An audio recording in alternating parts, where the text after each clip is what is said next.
नमस्कार। आज का विषय है सरकार की स्थिरता।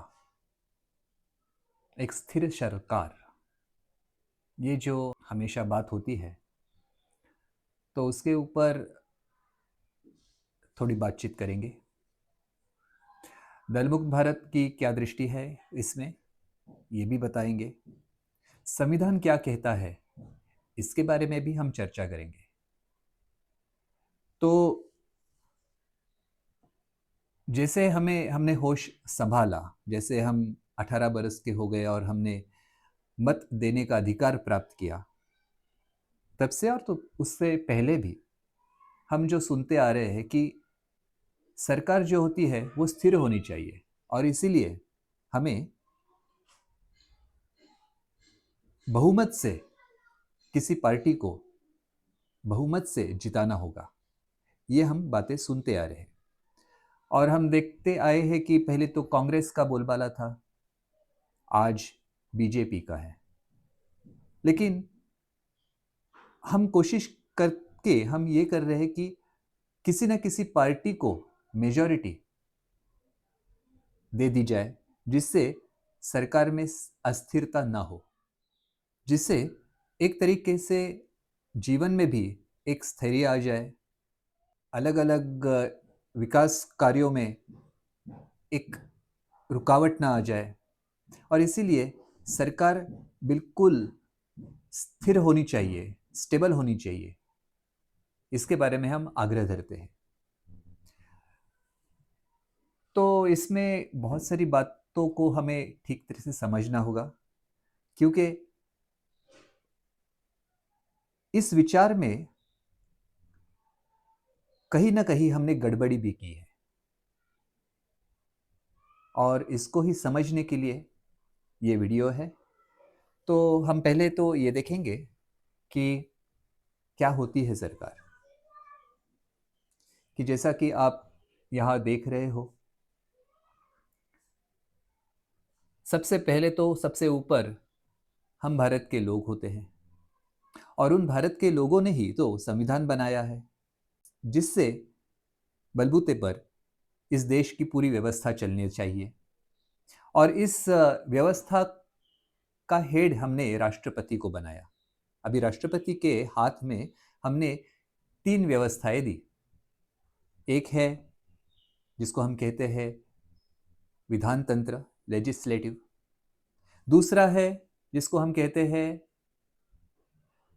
कार्यपालिका या एग्जीक्यूटिव, और तीसरा है जुडिशरी, न्यायपालिका।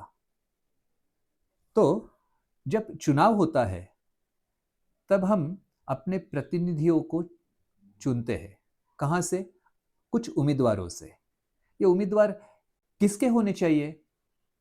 तो जो the representation of people act है, उसके तहत लोगों के उम्मीदवार होने चाहिए, और लोगों के उम्मीदवार ही सही मायनों में लोगों के प्रतिनिधि बन सकते हैं। तो सभी लोग एक साथ आकर कुछ उम्मीदवारों को खड़ा करें और उसमें से किसी एक व्यक्ति को प्रतिनिधि के तौर पर चुने, और इसमें चुनाव आयोग एक फैसिलिटेशन का, एक कैटलिस्ट का की भूमिका निभाए। ये संविधान में अपेक्षित है। लेकिन इस बीच में लोगों का जो अधिकार है, लोगों का जो क्षेत्र है, उसको हाईजैक करते हुए कुछ लोग इकट्ठा मिलकर एक समूह बनाकर इस चुनाव के क्षेत्र में घुस गए हैं। और इस चुनाव के क्षेत्र में घुसने के बाद एग्रेसिवली लोगों को घर में बिठाए हुए खुद ही सभी सूत्रों को हाथ में ले रहे हैं। और इसी से ये जो समूह है, जिनको हम राजनीतिक दल कहते हैं या पॉलिटिकल पार्टीज कहते हैं, इन्होंने उम्मीदवारों को खड़ा करने की पूरी एक यंत्रणा बिछाई है, और लोगों को बताया है कि राजनीति गंदी होती है। लोगों को यह बताया कि आपको लोकतंत्र का, चुनावों का और देश को चलाने का कोई अनुभव नहीं है, तो हम कुछ इस इसमें जो हमारी विचारधाराएं है, अनुभवी है लोग, ये हमने यहाँ पे इकट्ठा किए हैं और इनको टिकट दिया है, और यही तो आपके उम्मीदवार सही मायनों में है। आपको उनको चुनिए और प्रतिनिधि बनाइए। तो इसमें क्या हो रहा है कि ये पार्टियां तो घुस गई। असल में ये पार्टियां घुसपैठी ही है, लेकिन क्योंकि वो घुसपैठी भी है तो जाहिर है कि वो सच्चे मार्गों से तो काम नहीं करेगी, वो अच्छे तरीके से तो काम करेगी नहीं। तो बहुत सारी दिक्कतें वो पैदा करती है, रहती है। और इन्हीं दिक्कतों में से एक दिक्कत है जो सबसे बड़ी सिरदर्द बनती जा रही थी, जब वहीं से सरकार बनती जा रही है, तब वो एक दिक्कत बनाती है, और वो ये है जिसको कहते हैं दल बदल। तो 1969 में एक कमेटी, एक समिति बिछाई गई, जिसमें बहुत सारे सदस्य थे। उसमें से एक जयप्रकाश नारायण भी थे। एक तरफ तो जयप्रकाश नारायण पार्टी लेस के भी बातें करते थे, दलमुक्त दलविहीन चुनाव होना चाहिए, दलविहीन लोकतंत्र होना चाहिए, इसके बारे में वो आग्रही थे। लेकिन इस समिति में भी उन्होंने भाग लिया, मतलब बिल्कुल कॉन्ट्राडिक्टरी भूमिकाएं वो कभी कभी लेते थे। तो इस समिति ने क्या किया? तो समिति रची गई थी इसके ऊपर विचार करने के लिए कि जो सदस्य किसी दल से चुनकर गए हैं, सांसद बने हैं या कोई एमएलए बने हैं, तो वो दल कभी कभी छोड़ देते हैं और दूसरे दल में चले जाते हैं। इससे हो सकता है कि सरकार गिर जाती है, या सांसद अगर हो सकता है कि नाराज हो सकता है कि उसको कोई जो मंत्री पद होना मिलना चाहिए वो नहीं मिल रहा है, तो किसी दूसरे दल ने उसको अगर आमिष दिया कि तुम हमारे दल में आ जाओ, फिर हम तुमको ये मंत्री पद, हम जब सत्ता में आ जाएंगे तो तुम्हें ये मंत्री पद दे देंगे। तो इन आमिषों की वजह से वो दल छोड़कर दूसरे दल में चला जाता था। तो इसके ऊपर विचार करके इसके ऊपर क्या मार्ग निकालना चाहिए, इसके लिए समिति का गठन हुआ था। जैसे उस समिति के रिपोर्ट में दर्ज है कि क्योंकि पार्टियां ही चुनाव क्षेत्र में चुनाव लड़ रहे हैं, और उन पार्टियों के ही सदस्य सांसद बन रहे हैं, एमएलए बन रहे हैं, तो एक तरीके से हमारी पार्लियामेंट्री व्यवस्था पार्टी व्यवस्था ही है। इसको सैद्धांतिक रूप से स्वीकारते हुए ये जो दोष है कि लोग जो सदस्य है वो उन्होंने दल बदलना नहीं चाहिए, इसके लिए क्या कर सकते हैं, इसके ऊपर उन्होंने कुछ विचार विनिमय किया और कुछ गाइडलाइंस, मार्गदर्शक तत्व सरकार के पास सामने पेश किए। ये जानते हुए भी कि संविधान में कोई पॉलिटिकल पार्टी, राजनीतिक दल की कोई बात नहीं हुई है, फिर भी उसके ऊपर कोई भी विचार ना करते हुए अभी पार्टियां घुस गई है, तो उनको कैसे नियंत्रित किया जाए, इसके ऊपर विचार करके दल बदल कानून की तरफ पार्लियामेंट को ढकेल दिया।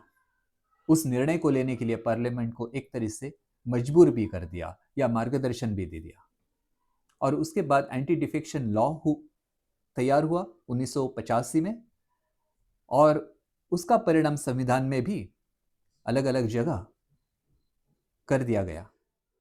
अभी ये जो बात है कि ये दल बदल की वजह से सरकार अस्थिर हो जाती थी, और इसके लिए पूरा देश फिर से चुनाव को सामना करता था अकाल चुनाव में, मतलब हर 5 साल की जगह बीच में ही 2 साल 1.5 साल के बाद भी फिर से चुनाव होते थे, तो चुनाव का खर्चा, उसका पूरा का पूरा जो कुछ बड़ा आयोजन होता है वो करने में पूरा देश लग जाता था। तो इसके लिए ये वे आउट जो कि असंवैधानिक रूप है, इसको हमने स्वीकार कर दिया। वो असंवैधानिक तब भी था और आज भी है। और आज ये बात हो रही है कि हम पार्टियों को बिल्कुल संवैधानिक हमने स्वीकार कर ही दिया है, और इसके ऊपर क्या विचार, क्या मार्ग निकल सकता है, इसके बारे में हम चर्चा करते हैं। लेकिन क्या यह संवैधानिक होगा? नहीं, ये आज की तारीख में भी संवैधानिक नहीं है। संविधान में अगर कोई बदलाव भी किए गए होंगे जो असंवैधानिक है, संविधान की मूल भावना के विपरीत है, तो उसको भी बदलना यह हमारा कर्तव्य है। और इसीलिए दल मुक्त भारत जो कुछ बातें यहाँ पे रख रहा है, वो भले ही आज की तारीख में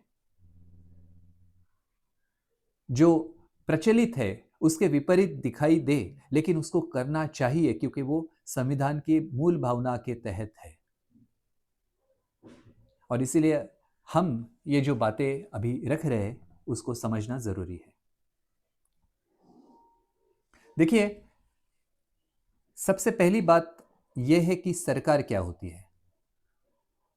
तो सरकार होती है जो कार्यपालिका है उसके ऊपर नियंत्रण रखने के लिए राष्ट्रपति कुछ एक सदस्यों की एक टीम बनाता है, एडवाइजरी टीम, और उस एडवाइजरी टीम को कहते हैं सरकार, मंत्रिमंडल, मंत्रिपरिषद, और राष्ट्रपति उसको अपॉइंट करता है। इसको ध्यान से समझना चाहिए। ये सरकार, सभी मंत्री और पहले तो प्रधानमंत्री, इनकी नियुक्ति होती है, इनका चुनाव नहीं होता है, इनकी नियुक्ति होती है और राष्ट्रपति करता है। तो पहले तो राष्ट्रपति प्रधानमंत्री की नियुक्ति करता है। किस लिए करता है? इसलिए कि कार्यपालिका के ऊपर नियंत्रण रखे, कार्यपालिकाओं से अलग अलग काम करवा के लिए, एग्जीक्यूशन करवा के लिए। और इसीलिए पहले तो प्रधानमंत्री की नियुक्ति होती है, और दूसरी बात, उस प्रधानमंत्री की नियुक्ति होने के बाद उस प्रधानमंत्री के साथ बातचीत करके, उसके गाइडेंस से, उसके मार्गदर्शन से इतर अलग अलग डिपार्टमेंट्स के लिए मंत्रियों की नियुक्ति वो करता है। तो राष्ट्रपति ही सभी मंत्रियों की नियुक्ति करता है। इस शब्द को फिर से मैं दोहराता हूं, राष्ट्रपति सभी मंत्रियों की नियुक्ति करता है, न कि चुनाव। ये मंत्री कार्यपालिकाओं से काम करवा के लेने के लिए होते हैं, और ये मंत्री कार्यपालिका में जो हो रहा है उसकी जो जानकारी है उसके बारे में राष्ट्रपति को संवाद करता रहता है। राष्ट्रपति को अलग अलग एग्जीक्यूटिव के बारे में वो गाइड भी करता रहता है, एडवाइस भी देता रहता है। तो ये हो गई मंत्रियों का एक काम। दूसरा काम यह है कि जैसे चुनाव होता है और प्रतिनिधि चुनकर आ जाते हैं लोगों के, तो ये जो प्रतिनिधि सभा में बैठते हैं, जैसे लोकसभा है, राज्यसभा है, या अलग अलग विधानसभा या विधान परिषद है, तो इन प्रतिनिधियों का काम है एक तो अपने निर्वाचन क्षेत्र के लोगों से बातचीत करना, अलग अलग विषयों के बाबत उनकी राय लेना, उनकी प्राथमिकता को समझना, और उन्हीं प्राथमिकताओं को प्रतिनिधि सभा में, वो चाहे लोकसभा हो, राज्यसभा हो या विधानसभा या विधान परिषद हो, वहां पे उन प्राथमिकताओं को रखना और उसके तहत अलग अलग कानूनों को बनाना, कानूनों में सुधार करना, नियमों में बदलाव करना, ये बातें प्रतिनिधि सभा की होती है। ये तो एक काम हो गया प्रतिनिधि सभा का। और दूसरी सबसे अहम भूमिका जो है वो ये है कि क्योंकि वो लोगों के प्रतिनिधि है और लोकतंत्र लोगों से, लोगों का और लोगों के लिए होता है, इसलिए लोगों के प्रतिनिधि भी लोगों के तरफ से वहां पे जो अलग अलग कार्य चल रहे हैं वो उन्होंने जो कानून बनाए हैं, उन्हीं कानूनों के तहत उन्होंने जो नियम बनाए हैं, उन्हीं नियमों के तहत कार्यपालिका अपना काम कर रही है या नहीं कर रही है, इसको वेरीफाई करना, इसके लिए सवाल उठाना और उन सवालों के जवाब देने के लिए सरकार होती है, मतलब मंत्री परिषद होती है, मंत्री होते हैं, जिसको हम सरकार कहते हैं। तो सरकार और प्रतिनिधि, इनमें जो नाता है संविधान के तहत, वो एक तरफ सवाल करने वाली जो व्यवस्था है वो प्रतिनिधि सभा है, लोगों के प्रतिनिधि है, वो सवाल करेंगे लोगों की तरफ से और उनको जवाब देंगे कार्यपालिका के ऊपर नियंत्रण करने वाले मंत्री परिषद, मतलब सरकार।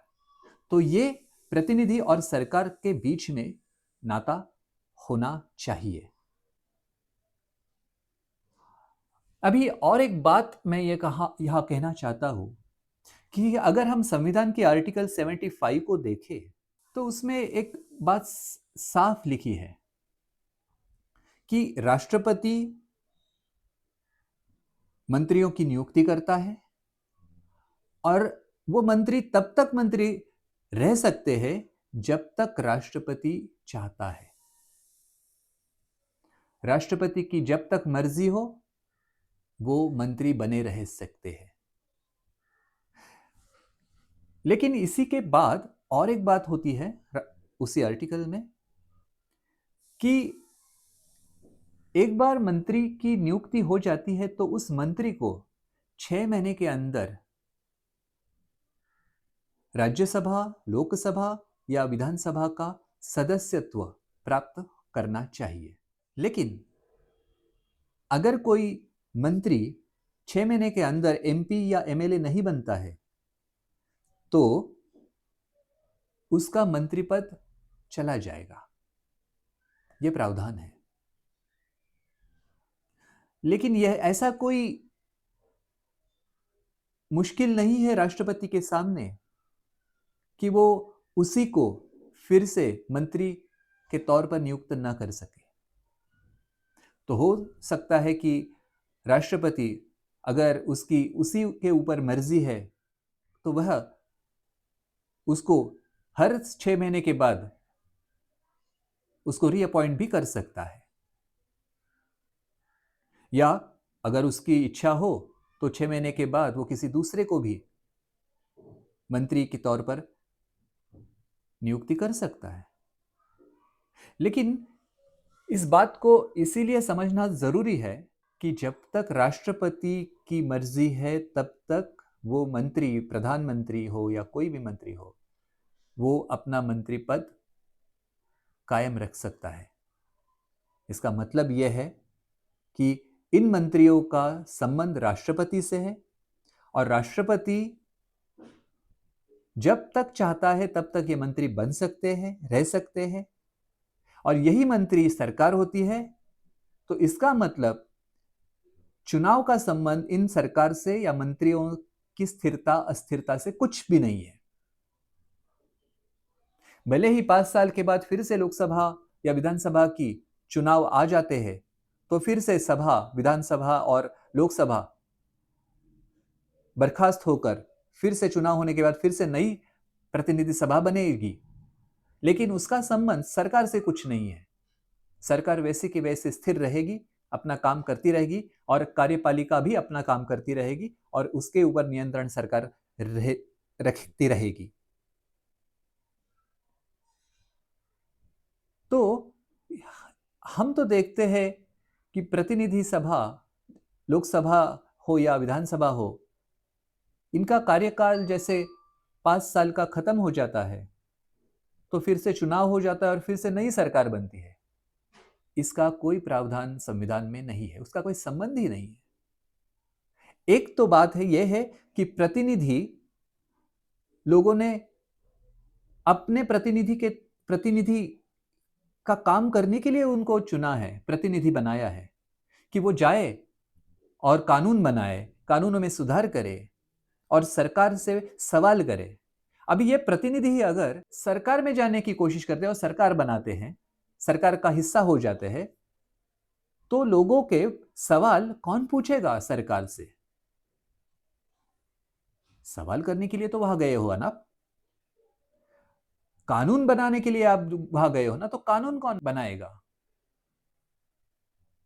तो ये जो बात है ये हो रही है क्योंकि दलों की वहां पे घुसपैठी हुई है। अगर दल नहीं रहते तो बिल्कुल स्वतंत्र सभी निर्वाचन क्षेत्र से स्वतंत्र प्रतिनिधि सभा में रहेंगे और उनका काम एकमात्र होगा सवाल करना मंत्रियों से, और दूसरा काम है कानून बनाना। ये दो काम करते रहेंगे, न कि सरकार में प्रवेश करना। और दूसरी तरफ राष्ट्रपति ऐसे लोगों की नियुक्ति करे जिनका कार्यपालिकाओं के ऊपर कुछ अनुभव हो, जिनका एक अच्छा ट्रैक रिकॉर्ड हो, जो कि पूरी की पूरी एग्जीक्यूशन के ऊपर एक अच्छा प्रदर्शन कर सके। और फिर ऐसे अनुभवी एग्जीक्यूटर्स अगर मंत्री बनते हैं तो उनको हर एक बारे में अच्छी तरह से जानकारी होने की वजह से उनको जो कोई सवाल किया जाएगा उसका उत्तर, उसका जवाब भी ठीक तरह से वो देने में सक्षम हो सकते हैं। तो यही तो बात संविधान में लिखी है। इसमें कहीं भी किसी भी प्रकार से कोई गुंजाइश ही नहीं अस्थिर होने की सरकार की। तो सरकार अस्थिर हो ही नहीं सकता है संविधान के तहत। ये अस्थिरता का जो एक तरीके से गलत धारणा लोगों में पहुंचाई है, ये दलों ने की है। दल ही है वो जो प्रतिनिधि बनकर सरकार में घुस रहे हैं। ना वो सही मायनों में लोगों के उम्मीदवार है और इसीलिए ना वो सही मायनों में ना वो लोगों के प्रतिनिधि भी है और ना ही वो सरकार बनाने में सक्षम भी है। लेकिन ऐसे दलों के लोग ही इस पूरे चुनाव क्षेत्र में जो घुसे हुए हैं, उन्होंने बिल्कुल हाईजैक किया है लोकतंत्र को। ये रिप्रेजेंटेशन ऑफ पीपल नहीं रहा है, ये रिप्रेजेंटेशन ऑफ पॉलिटिकल पार्टीज हो गया है। और इसीलिए ऐसे पॉलिटिकल पार्टीज ही राष्ट्रपति को का भी चुनाव करते हैं। तो राष्ट्रपति एक तरीके से इनडायरेक्ट लोगों का प्रतिनिधि जो होना चाहिए संविधान के तहत, वो भी अभी पार्टियों का प्रतिनिधि बन चुका है। कहने के लिए तो राष्ट्रपति, स्पीकर ऑफ लोकसभा और चेयरमैन ऑफ राज्यसभा ये किसी पार्टी से संबंधित नहीं है वगैरह कहते हैं, निष्पक्ष है ऐसे कहते हैं, लेकिन ये बिल्कुल पार्टियों से ही बने हैं। ऐसा राष्ट्रपति जो पार्टियों के एहसान के ऊपर वहां बैठा है तो पार्टियों के लिए ही काम करेगा, लोगों के लिए तो नहीं। तो पार्टी जिसको चाहती है उसी को तो चुनाव आयोग के तौर पर नियुक्त करेगी। पार्टियां जो चाहती है उसी को तो वो सर न्यायाधीश के तौर पर नियुक्त करेगी।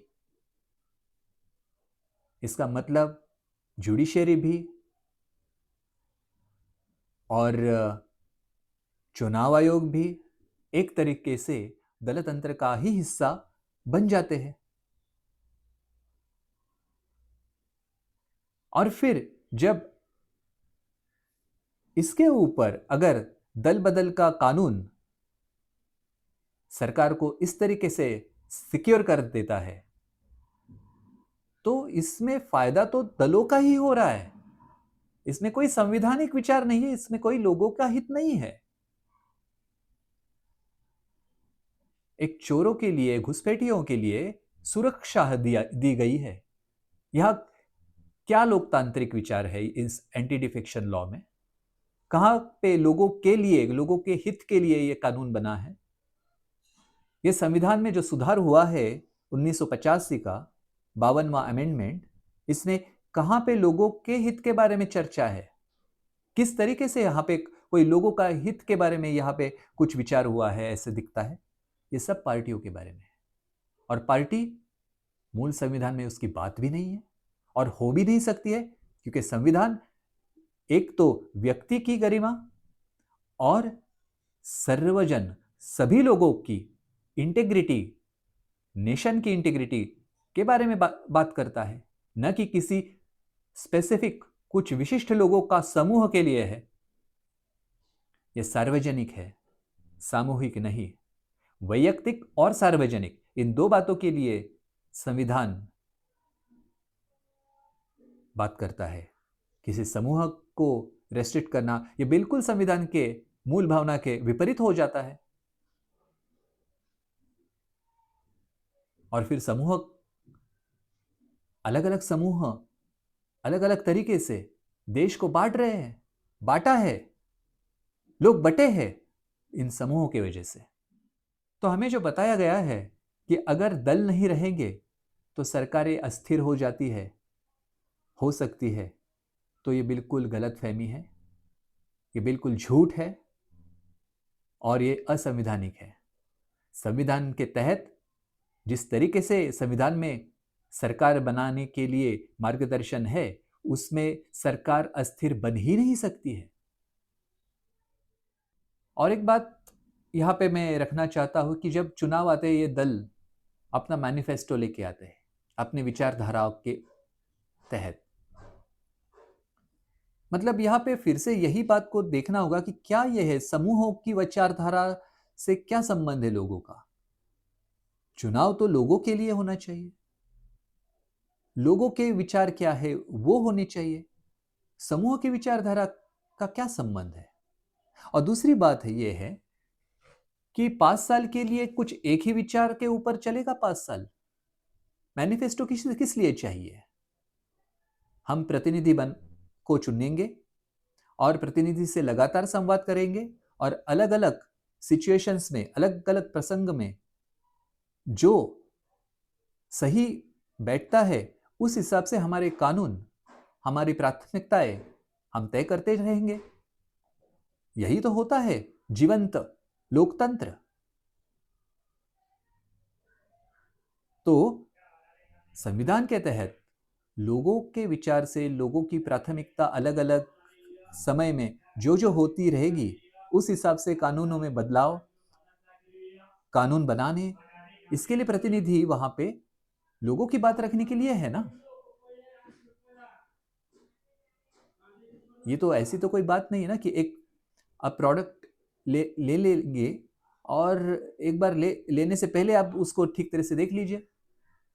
प्रोडक्ट ले लिया तो उसके बाद अभी 5 साल आप कुछ नहीं कर सकते हो। ऐसी तो कोई बात कहीं भी संविधान में नहीं लिखी है कि 5 साल के चुनाव के पहले जो कुछ है, आप जो विचार करना है वो 5 साल के पहले करो और फिर 5 साल के बाद आपका नसीब। ऐसी तो बात कहीं भी संविधान में नहीं है।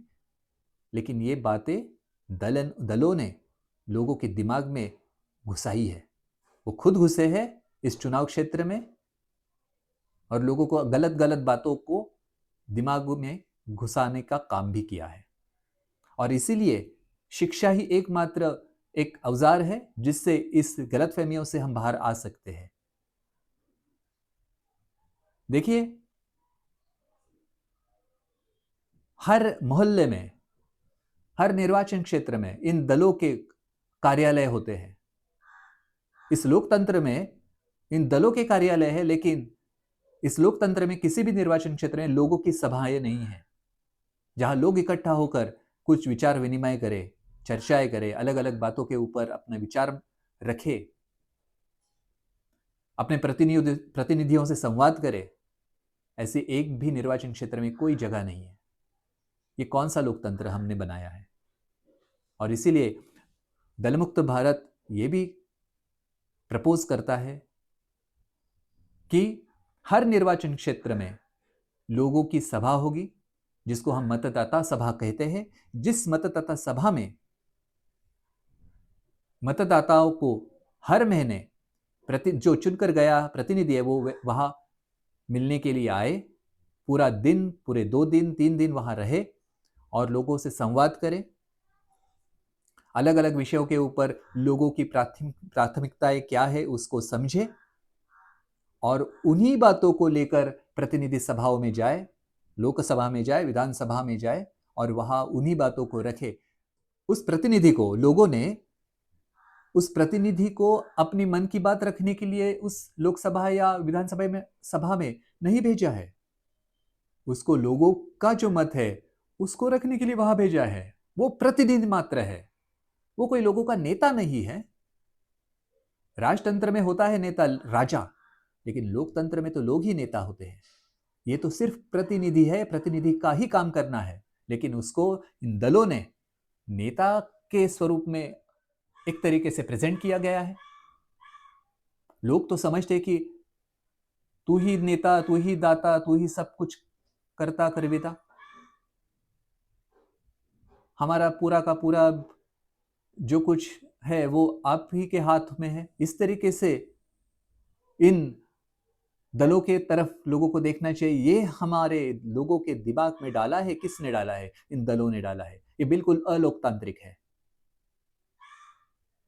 और इसी को बदलना होगा।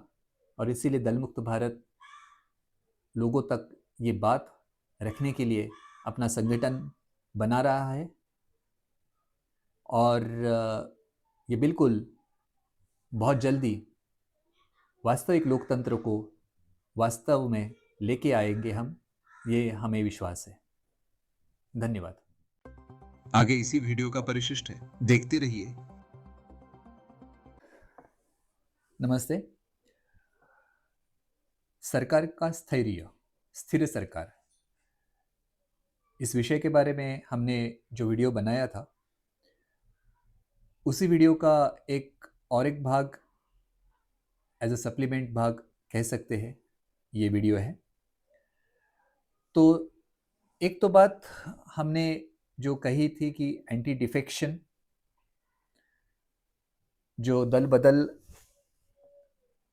कानून है वो एक समिति की सिफारिशों के ऊपर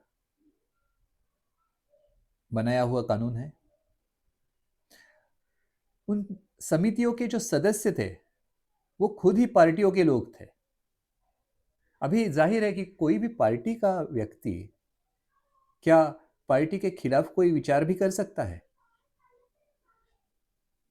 तो संविधान में जो बात नहीं है, संविधान की मूल भावना के विपरीत जो बात है, उसके लिए यह कमेटी बैठाई गई। उन्होंने ऐसी बातों को कानून और संविधान में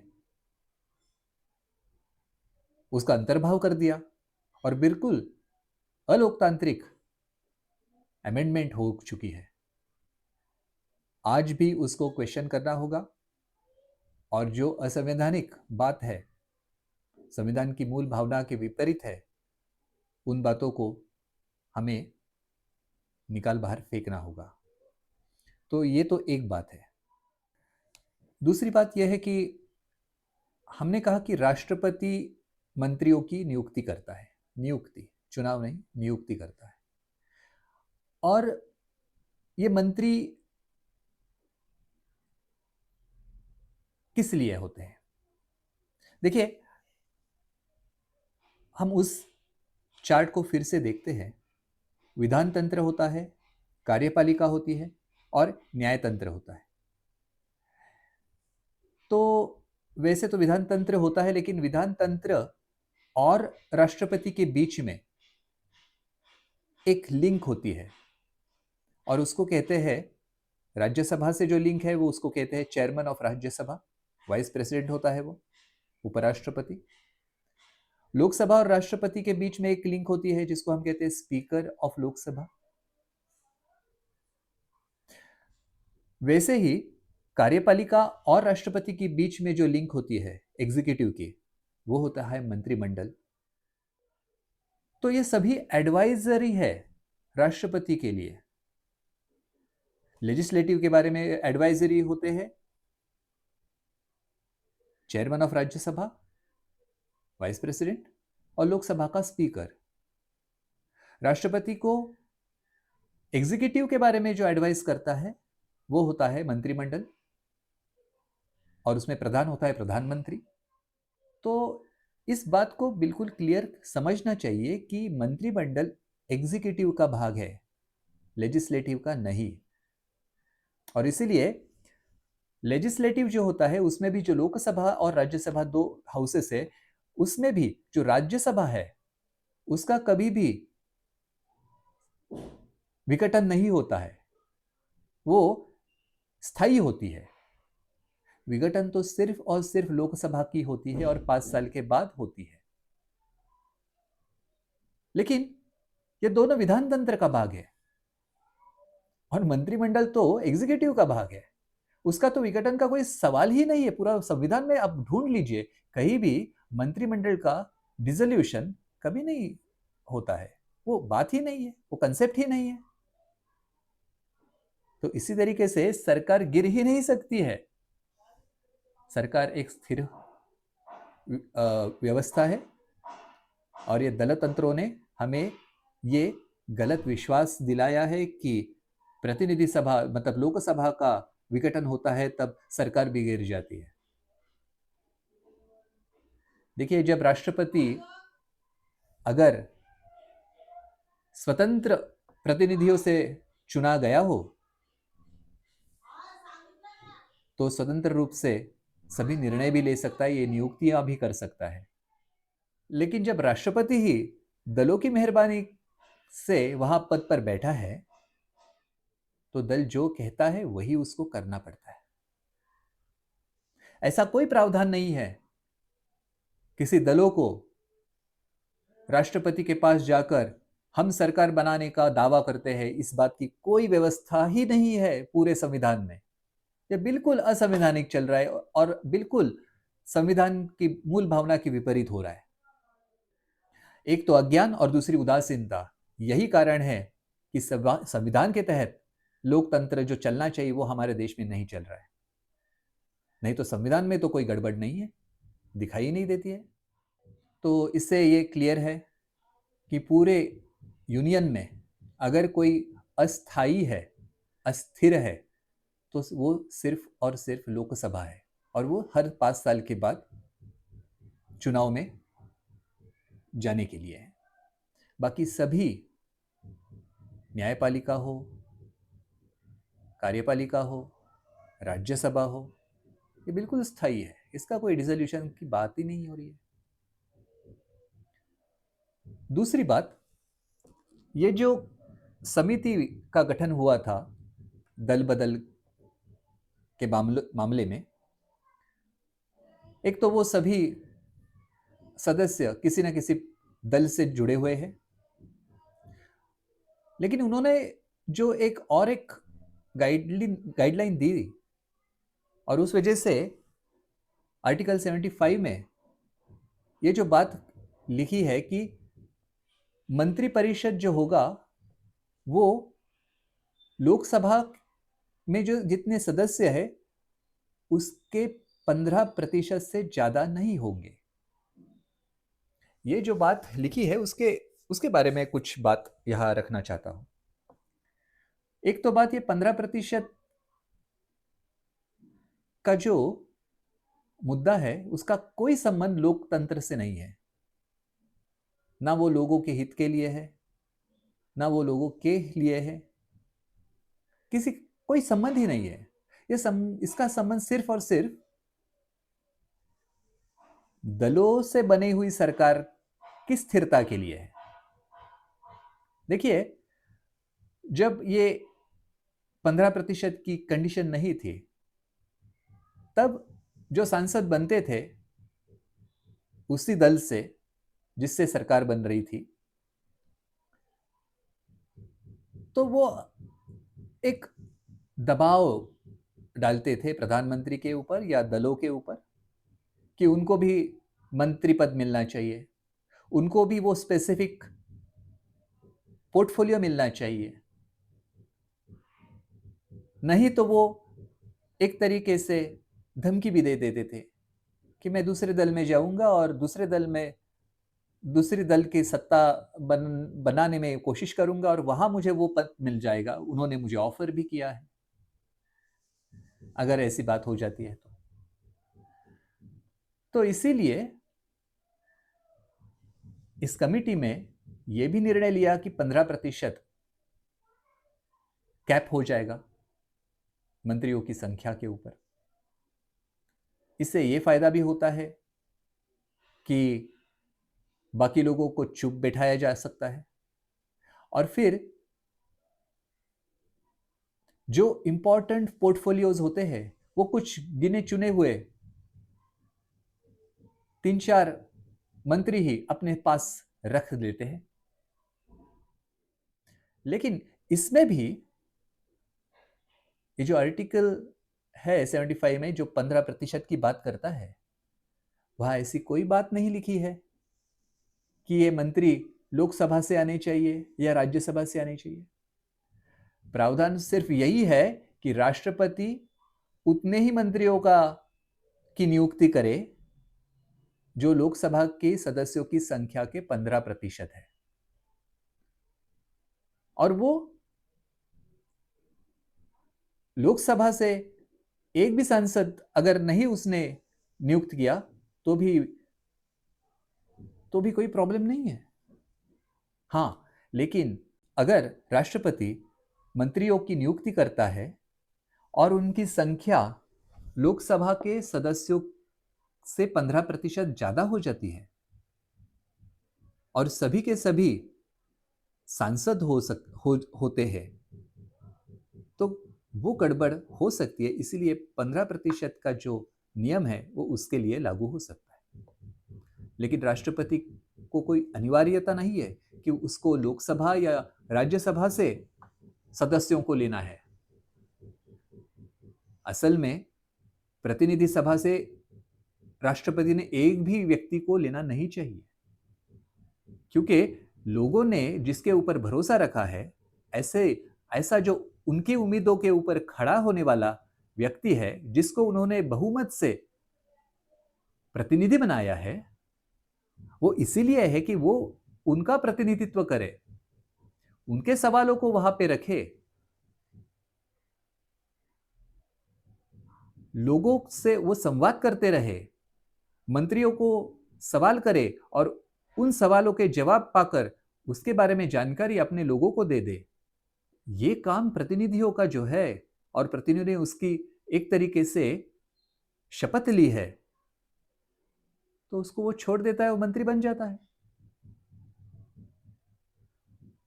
तो मंत्री ही मंत्री से कैसे सवाल कर सकता है? मंत्री तो उत्तरदायी है प्रतिनिधियों को। अगर मंत्री बन जाता है वही प्रतिनिधि, तो सवाल कौन करेगा और जवाब कौन देगा? तो ये एक मुद्दा खड़ा हो जाता है। इसीलिए राष्ट्रपति को तो चाहिए कि ज्यादा से ज्यादा, क्योंकि मंत्री परिषद कार्यपालिका के ऊपर नियंत्रण करने के लिए है, तो कार्यपालिका के क्षेत्र से ही किसी को मंत्री बनाना चाहिए। तो ये एक बात है। तो कुल मिलाकर ये 2-3 बातों के बारे में कुछ कहना बाकी रहा था पहले वीडियो में, और इसीलिए हमने इस वीडियो में उन बातों को यहाँ पे रखा है। धन्यवाद।